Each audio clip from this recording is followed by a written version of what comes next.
When my wife and I finally bought our little slice of paradise, it wasn't just a house, it was land. 5 acres of wide open space, woods, and a perfect clearing for family gatherings. It had been in my grandfather's name for years, and when he passed it down to me, I swore I'd use it the way he always did, for cookouts, bonfires, and good old-fashioned barbecues. Enter HOA Karen. The first week we moved in, she showed up with a thick binder under her arm and that pinched look only professional complainers wear. Welcome to the neighborhood. Chesait without smiling.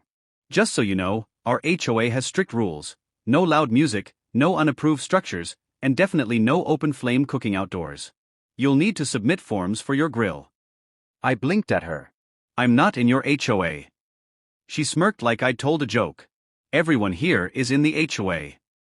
Not me, I said flatly. This land's been in my family for decades. It was never part of your subdivision. Her smile dropped instantly. She snapped her binder shut and hissed, "We'll see about that." Fast forward 2 weeks. It was Memorial Day weekend. I had family, friends, and neighbors over. The smoker was going, the grill was sizzling, and kids were running through sprinklers.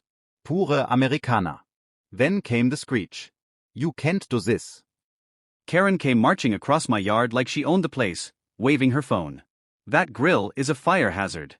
You're in violation of HOA code. I didn't even bother arguing this time. I just said, "Karen, go home. You don't have authority here." But of course, she dialed 911. 15 minutes later, the sheriff's cruiser rolled up. Karen ran to them like a tatletale kid. Arrest him. He's breaking HOA fire regulations. He refuses to comply. The sheriff looked at her, then at me. "Sir, this your property?" "Yep," I said, handing over the deed my granddad left me. Private land. Never signed into an HOA. The sheriff examined the paperwork, nodded, then turned to Karen. "Ma'am, this land is not under HOA jurisdiction." Karen sputtered. But the smoke. The noise. The rules. The sheriff raised his hand. "The only rules here are county fire codes, and he's in compliance. Which means you, ma'am, are trespassing.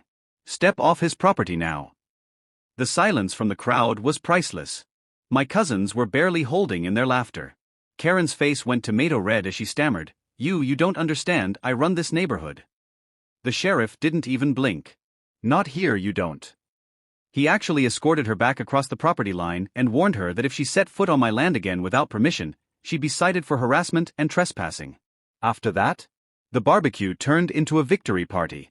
Everyone raised a glass to my granddad for keeping our land HOA free, and Karen stormed off so fast her heels nearly snapped. Word spread quick. By the end of the week, half the neighborhood was whispering about the guy who got the sheriff to shut Karen down. Some even stopped by to ask if they could join the next barbecue. And Karen? She never set foot on my land again. But she sure glares at us every time the smoke from my smoker drifts her way. Moral of the story: when you try to enforce fake power on someone else's land, don't be surprised when the law reminds you, your HOA binder isn't worth a damn thing off your property line.